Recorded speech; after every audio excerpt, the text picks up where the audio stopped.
రాజన్న సిరిసిల్ల జిల్లా ముస్తాబాద్ మండలం మొరాపూర్ గ్రామంలో పౌర హక్కుల దినోత్సవం సందర్భంగా గ్రామస్తులకు భారత రాజ్యాంగం కల్పించిన హక్కులను కుల వివక్ష సమాజంలో అంటరానితనాన్ని రూపుమాపాలని సోషల్ వెల్ఫేర్ అధికారి కరుణాకర్ సూచించారు. ప్రతి పౌరుడు తన హక్కులను వినియోగించుకోవడంతో పాటు ఎస్సీ ఎస్టీ అట్రాసిటీ చట్టాలపై అవగాహన కలిగి ఉండాలని అన్నారు. నిమ్న జాతుల వారికి కించపరిచినట్లు మాట్లాడితే చట్ట ప్రకారం శిక్ష అర్హులవుతారని పేర్కొన్నారు. ప్రతి నెల చివరి రోజున గ్రామాలలో సివిల్ రైట్స్ డే కార్యక్రమాలను అధికారులు నిర్వహిస్తారని అన్నారు. ఈ కార్యక్రమంలో revenue inspector Raghu, MPO Beeraiah, గ్రామ ప్రత్యేక అధికారి ఏఈ ఇమాయతుల్లా, మాజీ సర్పంచ్ బుక్కె దేవేందర్ నాయకు, గ్రామ కార్యదర్శి బుగ్గరాములు, పరశురాములు, రాజయ్య, అంగన్వాడీ కార్యకర్తలు, గ్రామస్తులు పాల్గొన్నారు.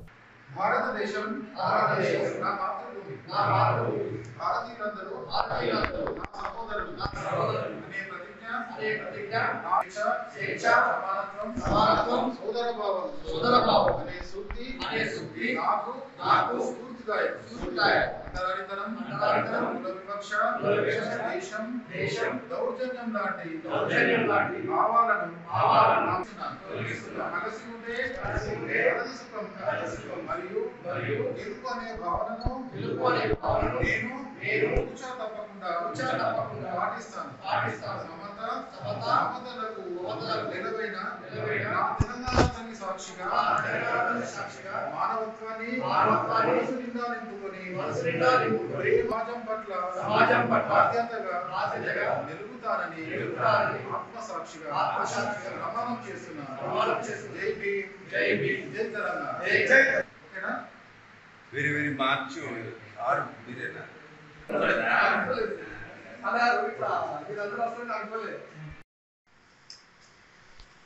సార్ ఎంపీ సార్ కొత్తగా వచ్చింది.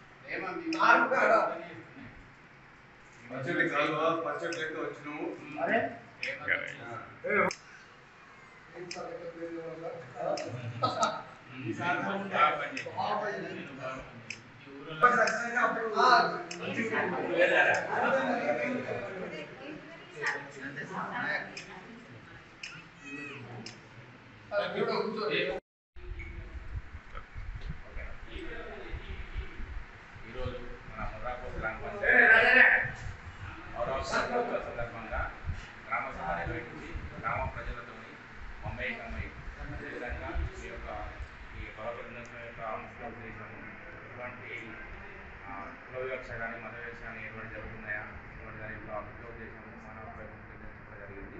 ఆ విధంగా ఏంటంటే కూడా ఎటువంటి వివక్షత లేదని చెప్తున్నారు.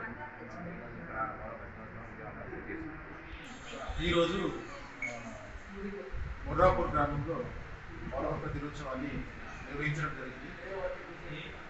నెలలోని ప్రతి చివరి పనిదినం రోజున మండలంలోని ఒక గ్రామంలో నిర్వహిస్తాం. ఈరోజు ఇక్కడ నిర్వహించడం జరిగింది.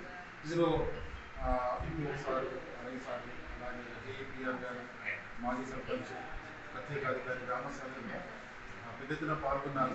ఈ ప్రధానంగా ఈ ఉద్దేశం ఏంటంటే ప్రజలకు పుట్టుకతో భారత రాజ్యాంగం అందరికీ కూడా కుల మత వివక్ష హక్కులను ప్రసాదించడం జరిగింది. వీరికి ఏదైనా సందర్భంలో వీళ్ళ హక్కులకు భంగం కలిగించినట్లయితే ఈ సభ్యుల దృష్టికి తీసుకురావాలని అవగాహన కల్పించడం జరిగింది. అలాగే మనకు రాజ్యాంగంలో కల్పించినటువంటి ప్రివెన్షన్ ఆఫ్ అట్రాసిటీస్ యాక్ట్ కానీ, సివిల్ రైట్స్ యాక్ట్ కానీ వీటిపైన వీళ్ళకి అవగాహన కలిగించడం జరిగింది. ఏమైనా వాళ్ళకు పబ్లిక్ ప్లేసెస్లో గుళ్ళో కానీ, బడిలో కానీ, హోటళ్ళలో కానీ వీరికి ఏమైనా వీళ్ళ హక్కులు కలిగినట్లయితే అలాంటి విషయాలను ఈ సందృష్టికి తీసుకురావాలని కోరడం జరిగింది.